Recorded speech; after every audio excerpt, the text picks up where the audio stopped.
So here's a DOS tutorial project that's broken down into 5 steps, and I'm going to walk you through each one of these steps, all the code. First, though, let's look at the end result of the last step, step 5. I hit play, and what spawns are a bunch of these cylinders, these obstacles. For every obstacle, there's a player character that we can move around with the arrow keys. I can hit enter to spawn balls. Notice that the balls will bounce off of the cylinders. And in fact, my players as well can't walk through the cylinders, they collide with them. I hit space and I kick any balls near the players. And the players, if I hit C, will pick up a ball that's nearby, and I hit C again to drop it. Here, I'll zoom in on that so it's clear. Yeah, hit C to pick up balls and drop them. And because this is implemented in entities rather than game objects, it scales quite well, better than game objects typically would. Here I can ramp up the number of obstacles and players here. So we'll go with, I guess that's 2,000 in total. So yeah, you can see a bunch of obstacles, more players. Still runs pretty well.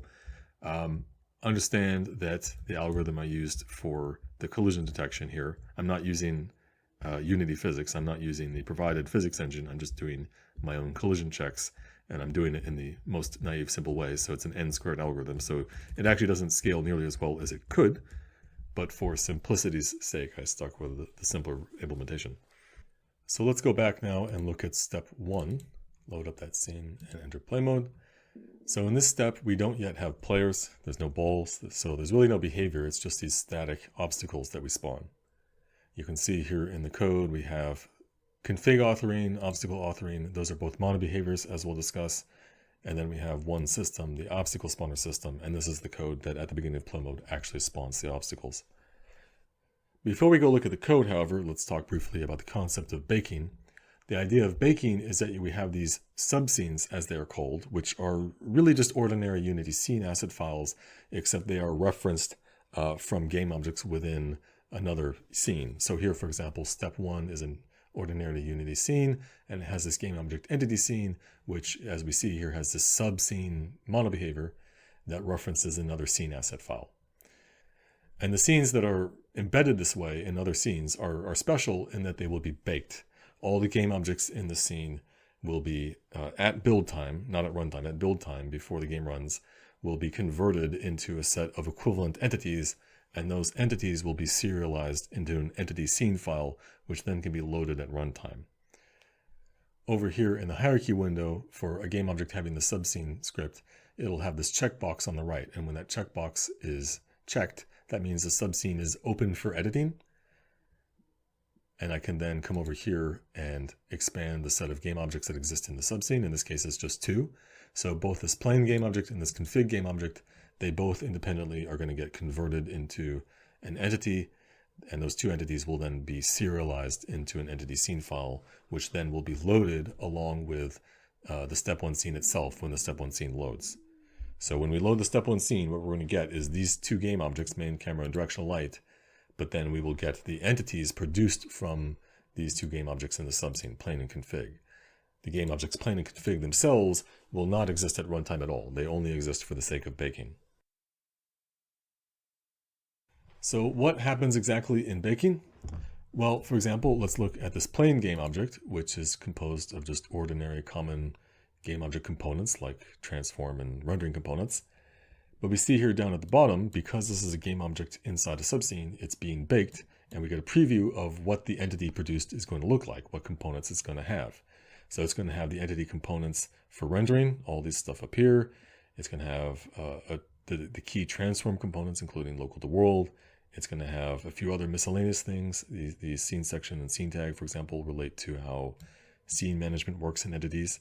And then a few other miscellaneous things like simulate. This is related to netcode. So in this particular case, we didn't explicitly ask for any of this stuff, but we have a game object that needs to be rendered.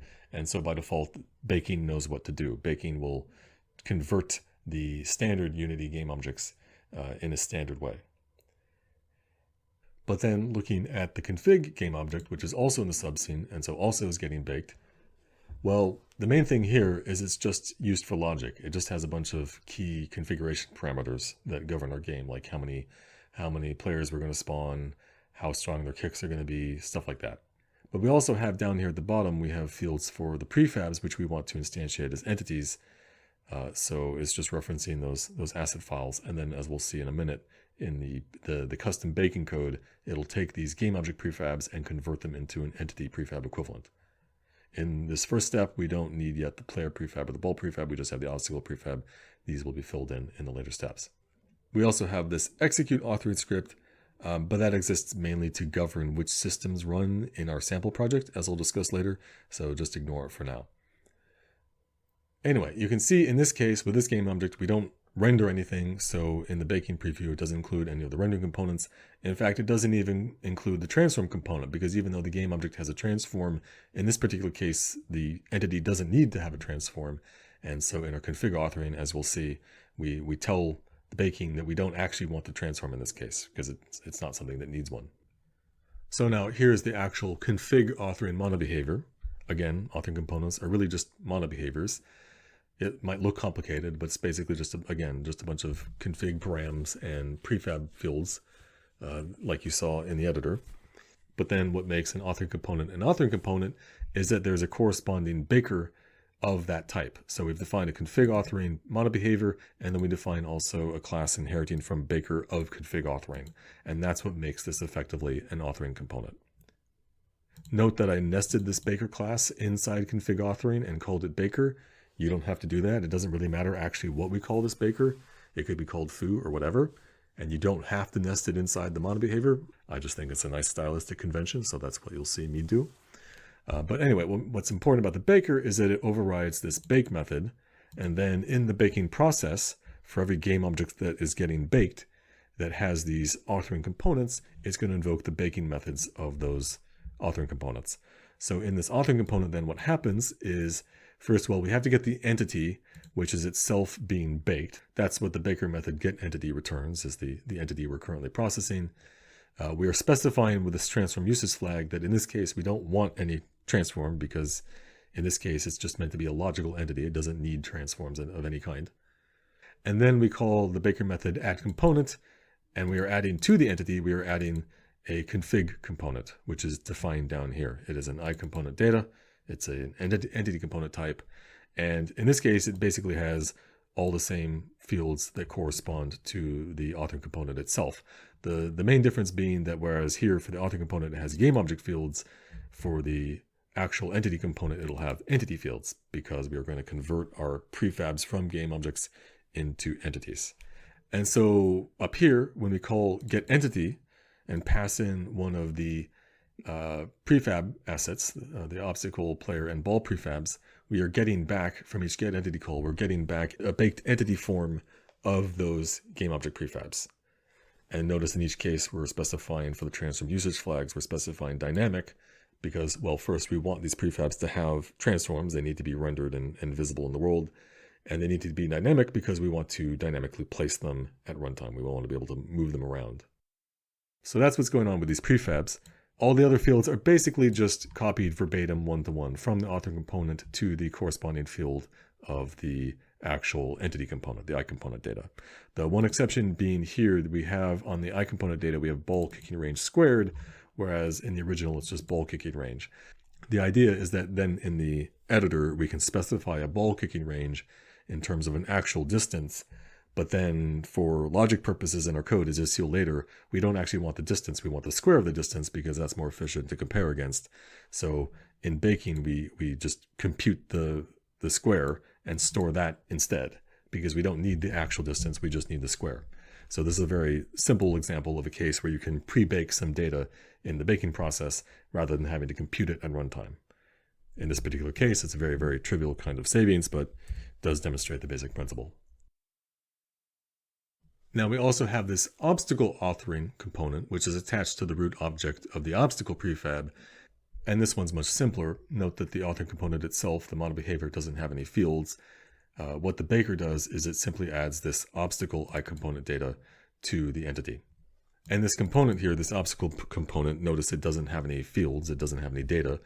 And so this is what we call a tag component. It's a component which exists for the sake of effectively marking your entities so that you can do a query and efficiently grab all your entities which have the obstacle component, but the obstacle component itself doesn't need to contain any data.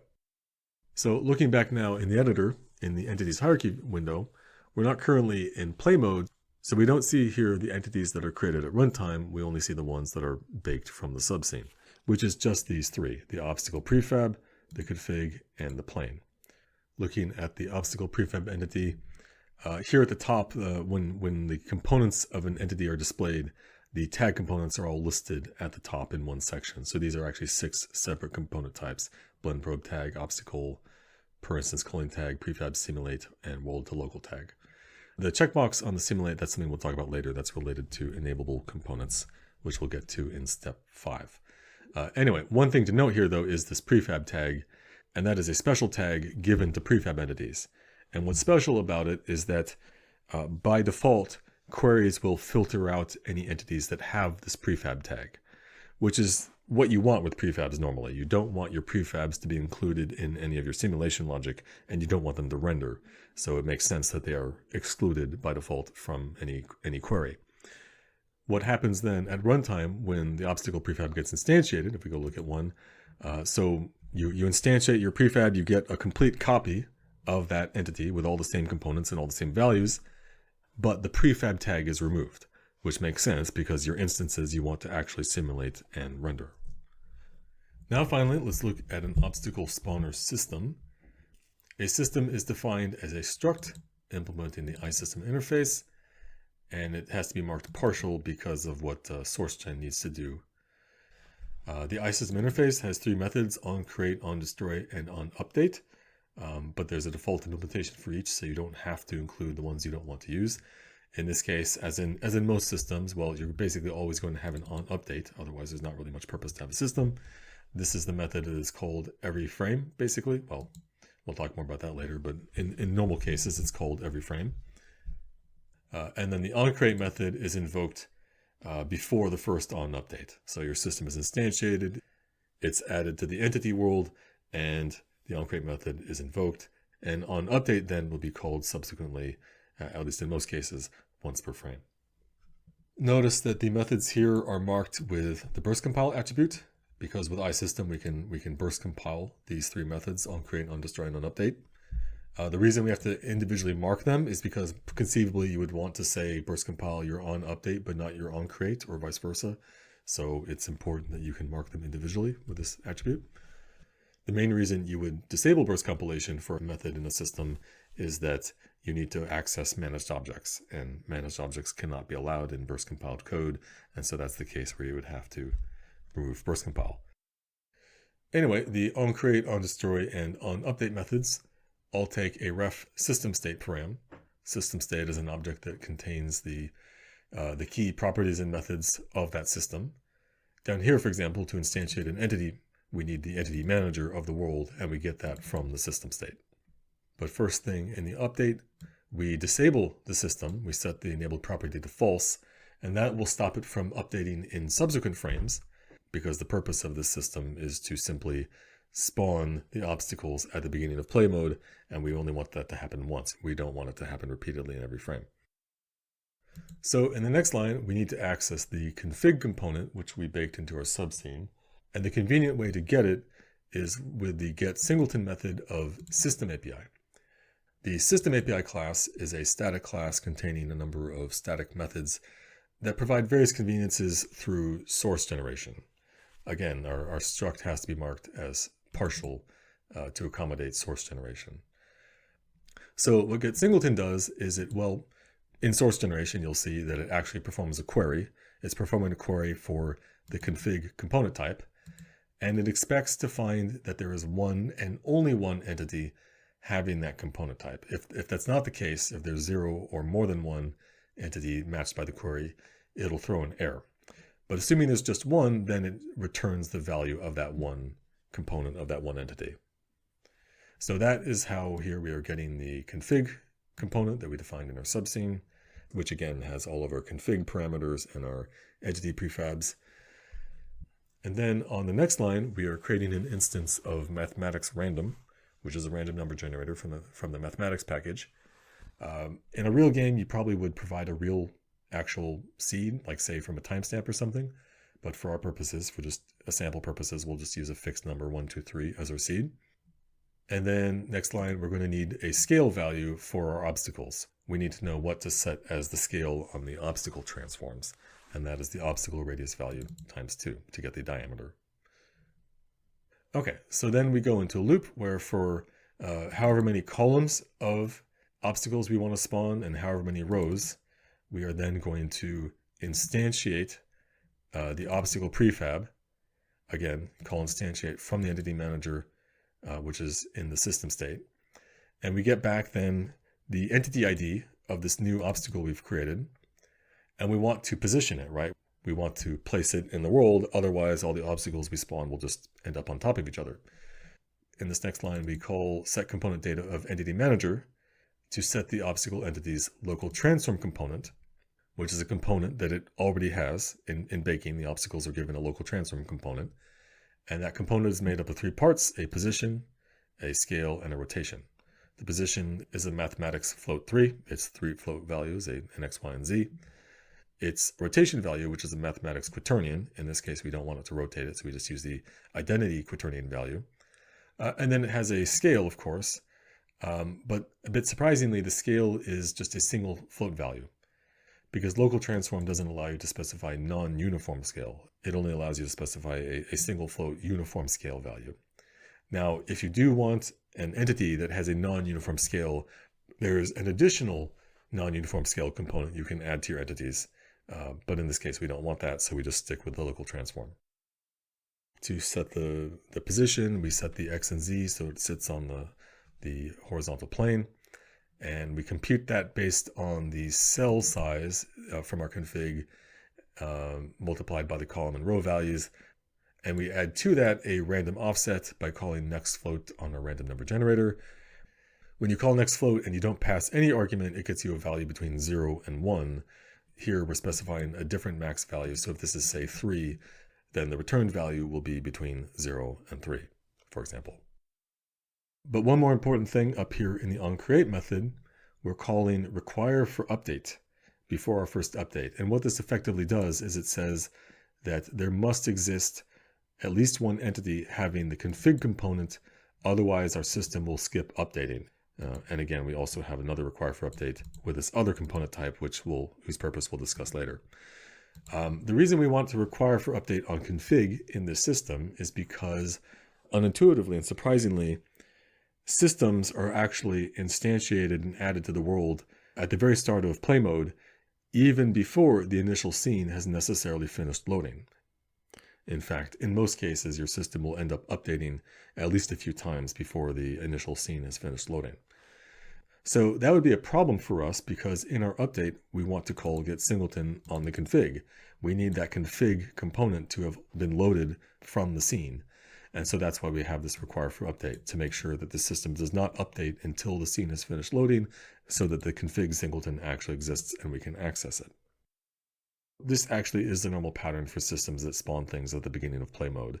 You typically have to wait for some number of things to be loaded from the scene, so you'll probably have at least one require for update in your system in the onCreate, and then you typically will just then disable the system so that it only runs once.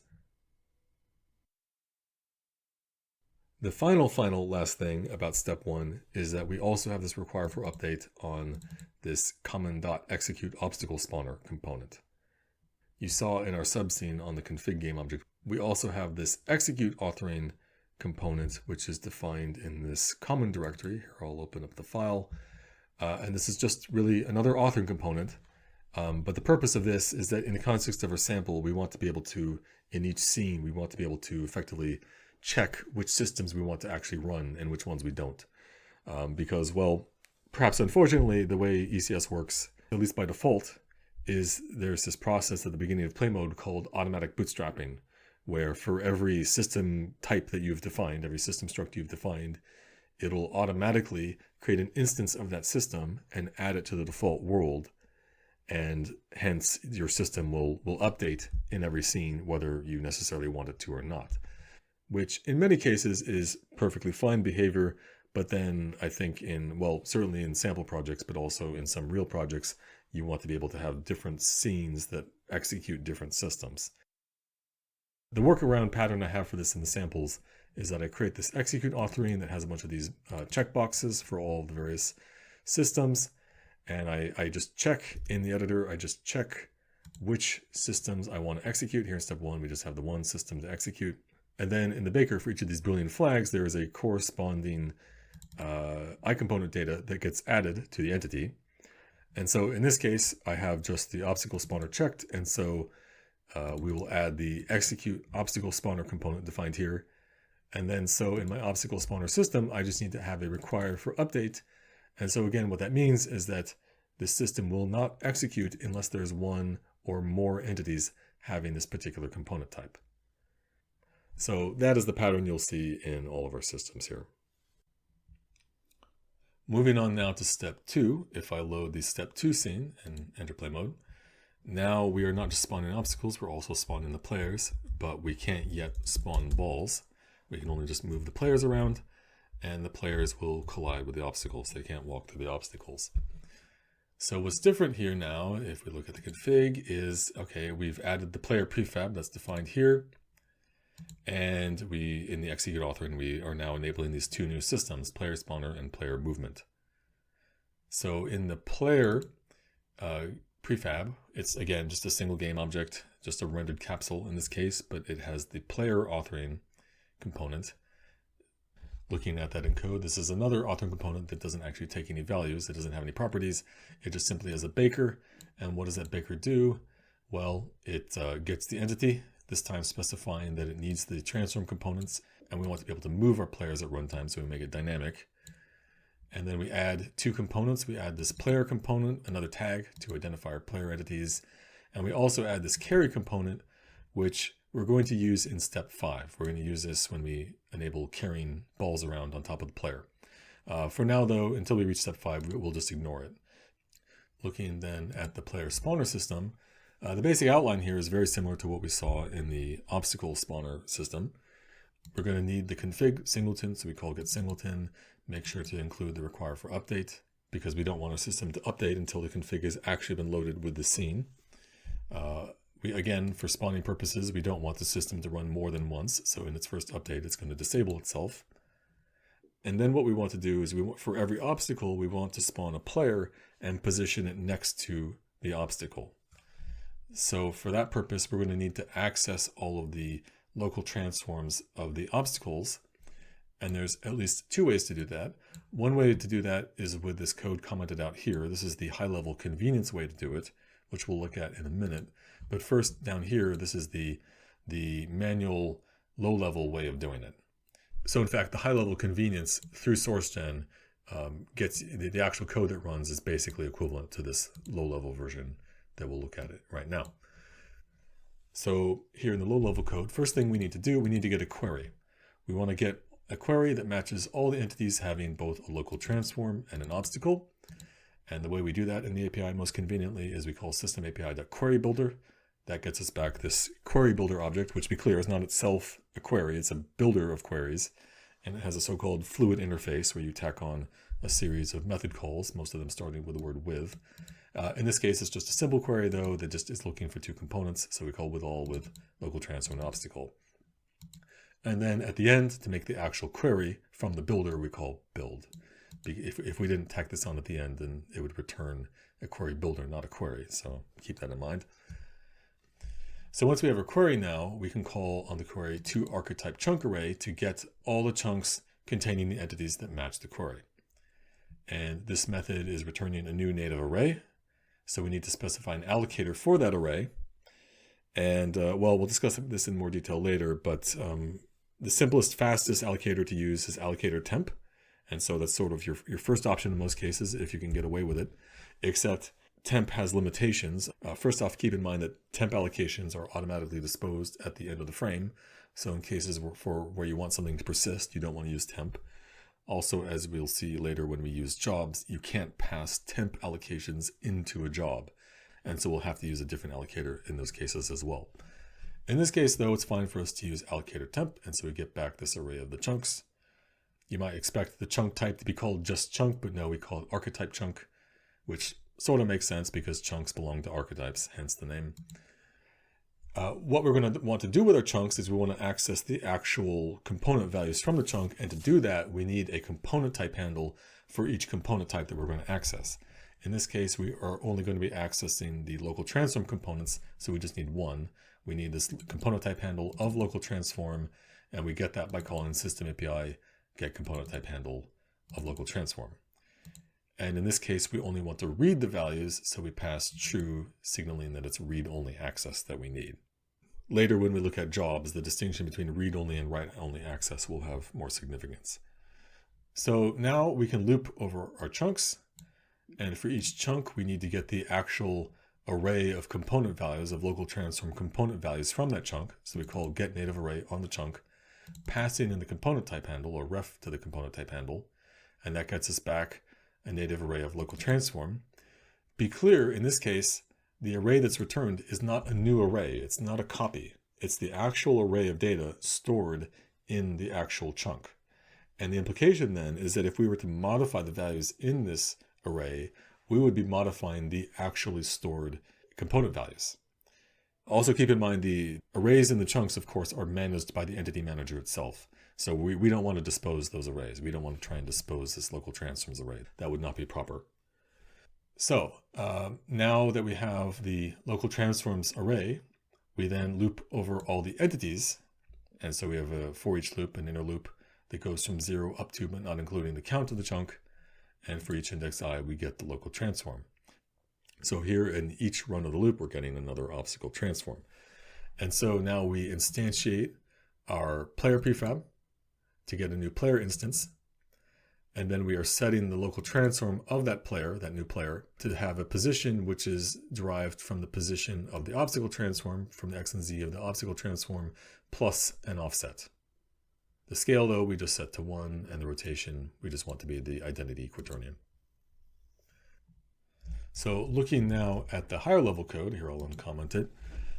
So what we're using here is a higher level feature that works through SourceGen to generate basically, in the end, functionally equivalent code that we just wrote.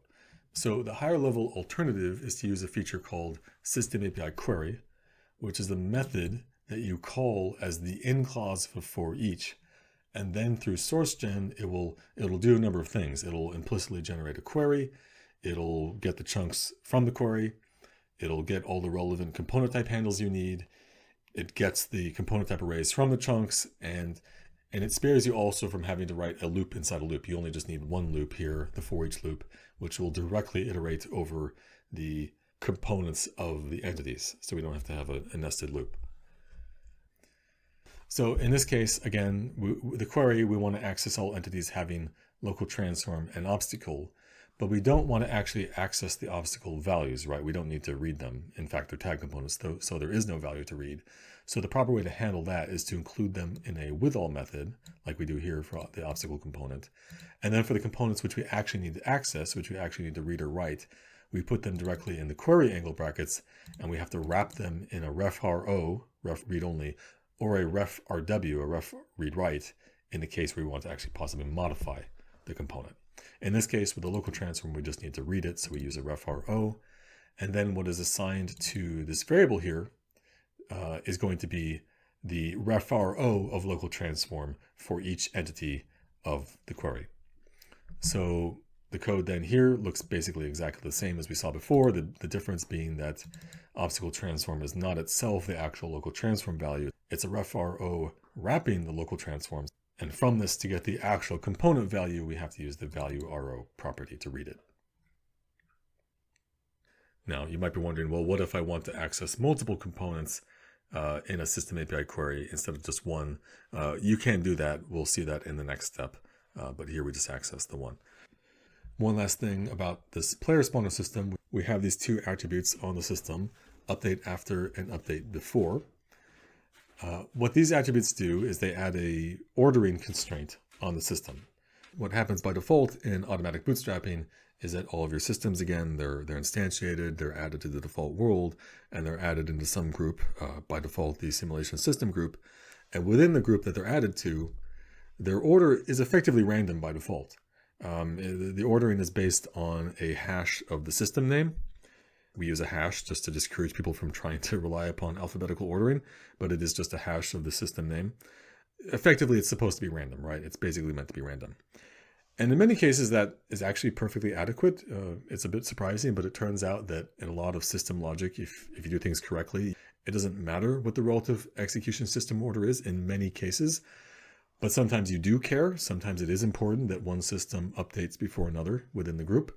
And so you can specify that by adding these ordering constraints. You can say, in this case, we're saying that player spawn system, we want this to update after the obstacle spawner system, but we want it to update before the transform system group.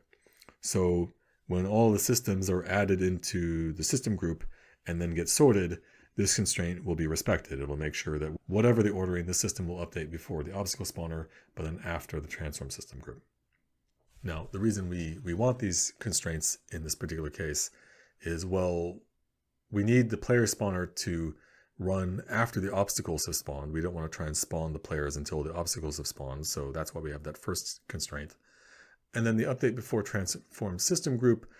Transform system group is where the standard transform systems run, and one thing they do is they take your local transform value and update the actual rendering matrix from that local transform. And so the implication then is if you spawn an entity and set its transform, but you do that in the frame after the transform system group has already run, then in that frame, you're going to have entities without a valid rendering transform. So if you want your entities to render properly in the first frame where they're spawned, you generally want them to be spawned before the transform system group runs. That is normally what you want in most cases. Anyway, moving on to the player movement system. You'll notice here at the top that we also say that we want this to update before the transform system group for basically the same reason. We're going to be modifying the local transforms of our players, and we want that change to be reflected in the actual rendering matrix in the same frame. Without this constraint, it's possible, based on random sorting, it's possible this player movement system ends up updating after the transform system group, and so the change we make in a frame will actually not get rendered until the next frame, which is really not necessarily an actual real problem. It just means that when your players move, what you're seeing is always lagging behind by one frame. So that's why we have this update before attribute. Anyway, in onCreate, you see that once again, we want to access the config. So we require for update on config. We get this config singleton. And in this system, we want to actually read player inputs, and we can do so using just the old classic input system. We'll get the horizontal and vertical access values. These methods, by the way, are actually burst compatible, so it's okay that we call these inside a burst compiled on update. So having gotten the horizontal and vertical access values, we're going to take them, multiply them by delta time and a player speed factor in our config. Notice the delta time. You really want to access the time value from the world of your system, not from the time class as you normally do in mono behaviors, because this time value is the one maintained by your world. Your system's world maintains its own time value, and that's significant in some circumstances, such as if you're using netcode. You definitely want to get the time value in this way in your systems if you're using netcode. Anyway, so we're factoring in delta time and the player speed to construct this float3, just a representation of the movement of our player in that frame as a vector. And then, well, in the case that this is 0, if it's equal to 0, that means there was no input, and so, well, we'll just return early. We don't need our system to actually do anything in such frames, so we just return early. If it's non-zero, we're going to need to do a collision check of all the players against all the obstacles, and for that, we need to know what the minimum distance between the player and the obstacles should be. The players and the obstacles both have a fixed radius, so we can compute that min distance here, and we'll get the squared value because that is the efficient way to do distance comparisons is with square distances instead of the actual distance. Okay, and so now we have another for each query where for every entity having a local transform and a player, we want to access the local transform value, and in this case we possibly are going to be modifying them because we need to move our players. We need to update their transforms. And first thing we do is we compute what their new position should be if they're not blocked by an obstacle. So we take the input float3, we add that to the current position of the player transform to get a new position. But then we need to check that new position for collision with all of the obstacles. So in fact, here we have a nested for each query. We now do another query for all the obstacle transforms, this time just reading the transforms. Notice the with all in this case is the obstacle, not player. through mathematics, there's a distance squared function to get the square distance between the new position and the position of the obstacle. And we see if that is less than the min distance squared that we're looking for. And if so, well, there's a collision, and that means that we don't want our player to move. If the movement would make them intersect with the obstacle, we just don't want it to move at all. We can just break out of the collision check then at that point. Here is where we actually set the transform of our player. We take the ref RW of local transform, and through the value RW property, we get a reference to the actual component value stored in the chunk, and we set its position here to be this new position. Now the solution here, of course, is an n-squared solution. For every player, we're checking every obstacle, and that, of course, is not going to scale very well at all. There's much better ways of handling this kind of problem. We have some other samples that demonstrate how to solve this kind of problem, this spatial query problem. But for the purposes of this sample, we'll just stick with doing the simplest possible thing. So moving on now to step 3. In step 3, we can hit enter and balls will spawn. And those balls have velocity and they bounce off of these obstacles. In terms of new code files, we have ball authoring, which is a component applied to the ball prefab. And we have two systems, ball spawner and ball movement. So it's actually very similar to the prior step. And in fact, there's not much new here in terms of APIs, so I can go through the code fairly quickly. First off, in the ball authoring component, we're adding ball, which is a tag component on our balls, velocity, which is a float 2, and then we also add the carry component introduced in the prior step. We add that as well to our balls, but again, this is not going to be used until step 5, so we can ignore it for now. The ball spawning system looks quite similar to prior spawning systems. Again, we're getting config as usual. We are testing to see if the user has hit the return key in this frame. If not, we would just return early from the update because we don't have to spawn any balls. Otherwise, we then want to, per player, spawn a ball at their current position, right at their feet. So we have a query that gets every player and their transforms and instantiates a ball prefab for every player, sets the position of the ball to match the position of the player, and sets a velocity from a random two-dimensional vector scaled by this config value. And because we're using a fixed seed here for the random, basically every time we spawn a ball, this query, our set of players is actually stable. It doesn't change, right? We're not creating new players or destroying players. And so this query is going to return the same entities in the same order every time. Effectively, then, the initial ball velocity is randomly chosen per player, but it's going to be the same every time for that same player. The ball movement system is quite similar to what we did in the player movement system, except for a few things. First off, we are not just updating a transform of our balls, we also want to update their velocity. So here's a case of a system API query in a for each where we are getting two components instead of just one. And notice here syntactically what's happening is this method returns a tuple. And so we are here in the var declaration destructuring that tuple. So the local transform will be assigned to ball transform, and the ref RW of velocity will be assigned to this velocity variable. You might also notice here the with disabled carry, that's a new thing, but again, that's relevant in step 5, so we'll come back and talk about that in step 5. Another difference from player movement is that for each ball, we want to check the velocity and see if it's 0, because if it is 0, then of course the ball isn't moving at all, and we can just skip to the next ball. That's what this does here. Another difference is that this is basically the same logic here where we check the ball's its new position against all the obstacles, and if it intersects, well, in the case of the players, we just stop the player from moving, but now with the balls, we want to actually deflect their velocity angle off of the obstacle. So that's what this method here does. We have a method down here for deflecting the angle of the ball's velocity, reflecting it off of the obstacle. One more thing, we want the velocity to decay over time. We want the balls to lose momentum. So we have this decay factor from config. We factor in the delta time. And so this code here is just incrementally diminishing the ball's velocity every frame.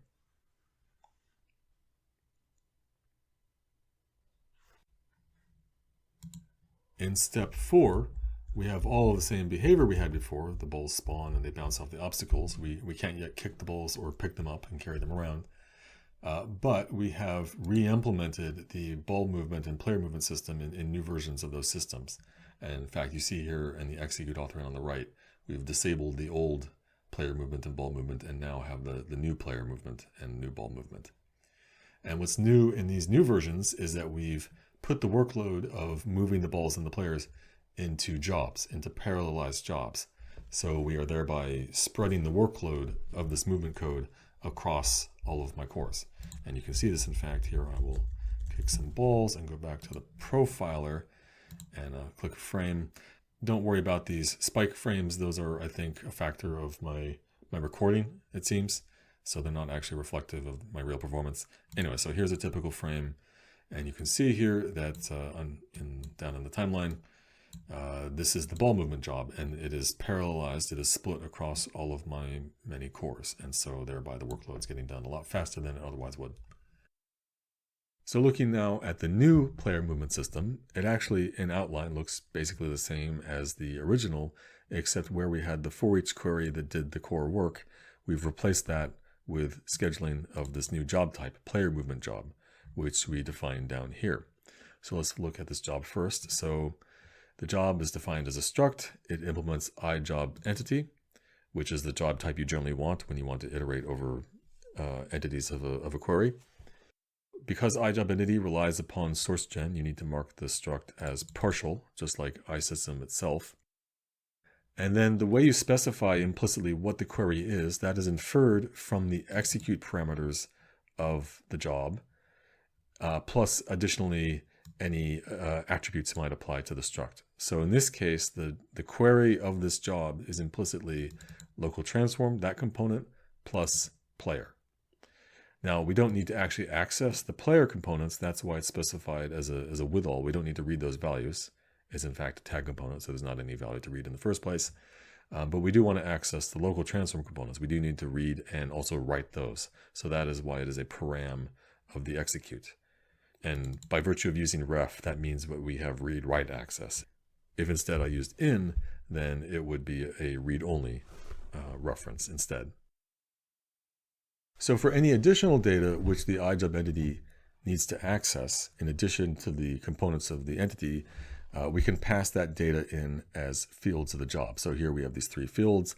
And so when we schedule the job, when we instantiate the job, we provide an input value of float3, which is the player's input. We provide the min distance squared, which is just a float value. That's the minimum distance that the player is allowed to get to an obstacle without colliding.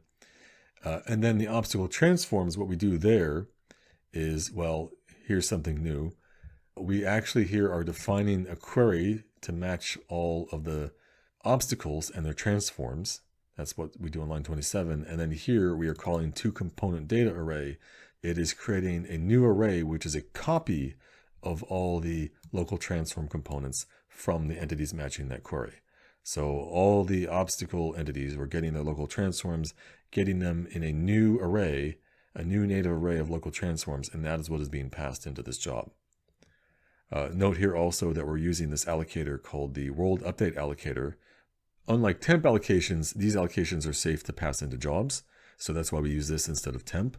But also like temp, conveniently, these allocations will be automatically disposed for us. So we don't have to worry about disposing them.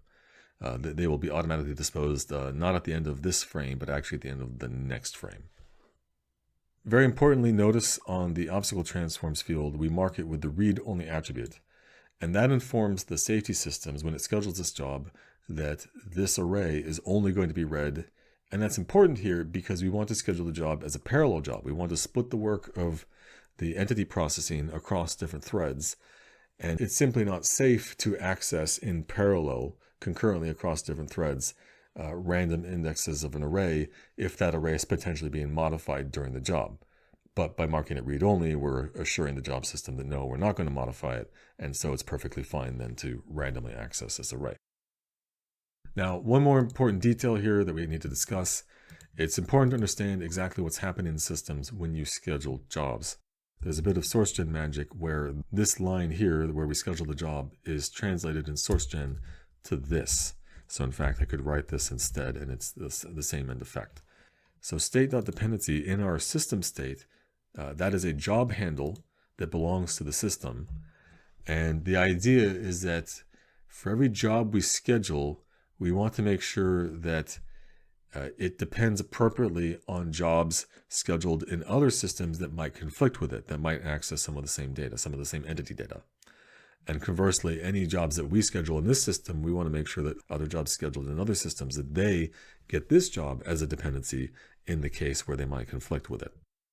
And the way this is arranged is all through the state dependency property in a way that admittedly is a little confusing, so listen closely.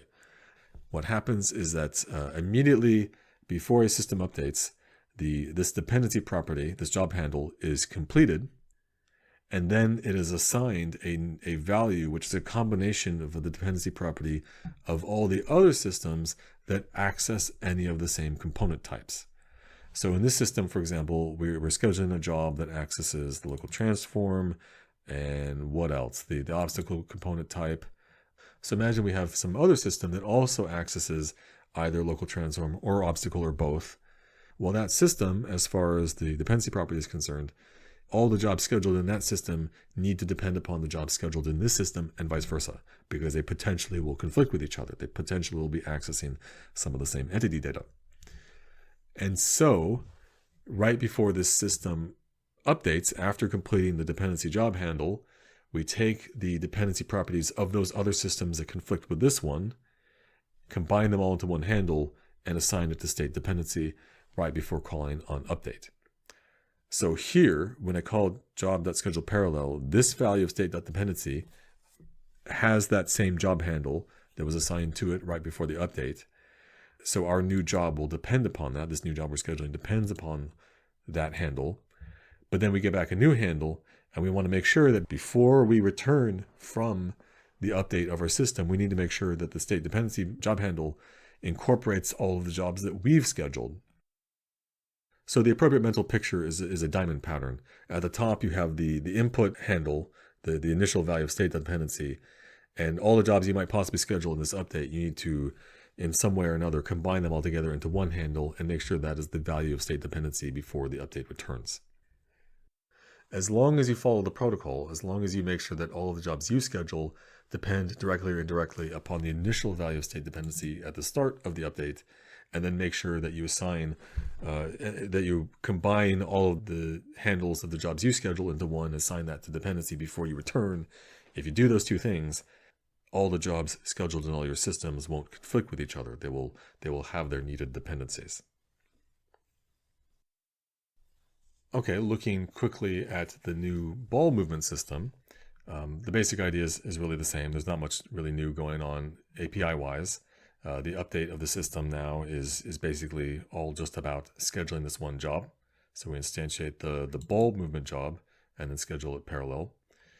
We have to feed it in all the appropriate data, including, again, we're getting an array of all of the obstacle transforms, just like we did in the new player movement system. And then in the actual job, most of this is the same as what we saw in the system, so I won't walk through all of it. But note here in the execute, we now in this case have two components that we're accessing, both local transform and velocity. So in this case, the implicit query of this job is a query that looks for local transform, velocity, plus ball, but also it looks for the carry enabled component being disabled, which is again something we'll discuss in the next step, in step 5. So finally now in the last step, step 5, we're adding in carrying and kicking behavior. So I can hit space to kick the balls, I can hit C to grab balls. Here I will zoom in to make that more evident. If I hit C, they either drop the ball to carrying or they pick up one that's nearby. So in this step, we're adding two new systems, the ball carry system and the ball kicking system. We'll look at the ball kicking system first because it's the simpler one. So there's actually really nothing new going on here that we haven't seen before. It's a system that checks for input from the player to see if they've hit the spacebar. If not, we can just skip the rest of the update. Otherwise, we want to, for every player in this outer loop, for every player, we get their transform, and then we check every ball and see if it's within distance of the player. And if so, then we add an impulse velocity to the ball. So again, nothing really new API-wise in this system. The ball carry system, though, is now making use of the carry component that we added to the balls and the players in the prior step. And if we go look at its definition, we'll see that what does it contain? It contains a reference to some target. So a player has a reference to the ball which they're carrying, and a ball has a reference to the player which might be carrying it. But note that in addition to iComponent data, the struct implements iEnableable component. What it means for a component to be enableable is that, well, per entity, you can toggle its enabled state between enabled and disabled. By default in queries, a component which is disabled will not match the query. So if I have a query looking for carry components, any entity which has their carry component disabled will not match the query. Be clear though that that's all it means to disable a component. You can otherwise still access the carry component, you can get it and you can set it. It's just for the sake of a query, an entity with a disabled component is considered to not have that component as far as the query is concerned. That's useful to us here with a carry component because when a player is not carrying a ball, we want to disable its carry component. And when a ball is not being carried, we want to disable its carry component. So you can see up here in the Baker, when we add the carry component, we immediately then also set its enabled state to false, to disabled. So that's the initial state of the carry component on your player. And then same thing for the balls. We add the carry component and set its initial state to false, to disabled. Looking back at the ball movement system in step 3, when we have our query here that matches all the balls that need to move, we added this clause with disabled carry.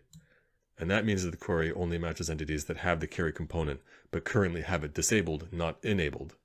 And that makes sense because this ball movement only applies to the balls that are on the ground, the ones that are not being carried. Same thing in the new ball movement system when we find our iJump entity. Here we added the with disabled clause because we only want this ball movement job to apply to the balls that are currently not being carried.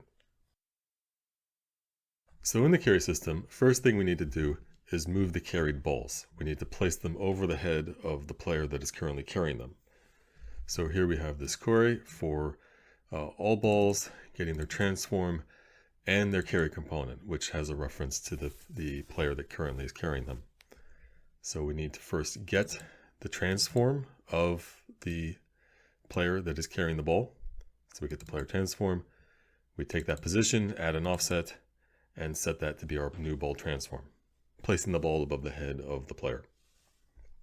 Then if in the frame the player is not hitting the C key for carry, then we can just early return. Then for every player, we're going to get its transform, its carry component, and the state of its carry component, here wrapped in enabled ref_rw. This gets us the enabled state. Also in this loop, we want the IDs of the player entities, and we can get that by adding with entity access, and then the last element of the tuple is assigned the entity. One more new thing here, this with options ignore component enabled state. Well, normally when you have an enableable component in your query, as we do here for the carry component, it's only going to match those which have it currently enabled. But in this case, we want all entities having these components regardless of the enabled state. We want to handle both cases. So we need this ignore component enabled state. Do be clear, when you use this option, it means that we're ignoring the enabled state for all components that are involved in the query. In this case, we only use one enableable component, but if we had 2 or more, it would ignore the enabled state for all of them. Unfortunately, right now, there's not a way in the API to ignore the enabled state for some, but not others. And this is not really owing to a technical limitation, it's really just an oversight in the API. So hopefully that is something that will get rectified in the future. Anyway, in this case, we're only dealing with one enableable component, and it's fine for our purposes. So here, carry enabled value RO, this returns true if the player's carry component is currently enabled. And in that case, we want to put down the ball. So then we set the carry enabled state to false. We disable the component. We then set the position of the ball's transform to be the same as that of the player, which effectively puts it back on the ground. And we also disable the carry component of the ball entity. But then for the case of players which are not currently holding a ball, we want to pick up a ball that's in range. So we have an inner query to get the balls and their transforms and their velocities, but notice here we have a with disabled clause for carry, because we only want this query to match balls that are not currently being carried. So for every ball on the ground, we check if it's within distance of the player, using the ball kicking range as the range for pickup. And if so, then we set the player's carry enabled state to true. We set the ball's velocity to 0. We set the player's carry target to the ball entity. We set the ball entity's carry target to the player. And we set the ball entity's carry state to true. Having found one ball, we then want to break out of the inner loop because we don't want to pick up other balls. And that's our logic. Now, you might be wondering why we are modifying the carry component of the ball and setting its enabled state via the entity manager rather than just directly accessing them in the query here the same way we did for the players. Why can we not just add these params into the query? Well, if you did that, unfortunately right now, they would conflict with the with disabled clause. But this is another case where this is really just an oversight of the API. There's no fundamental reason why they couldn't be compatible. You should be able to do both at once in a single query. It's just a current limitation of the API.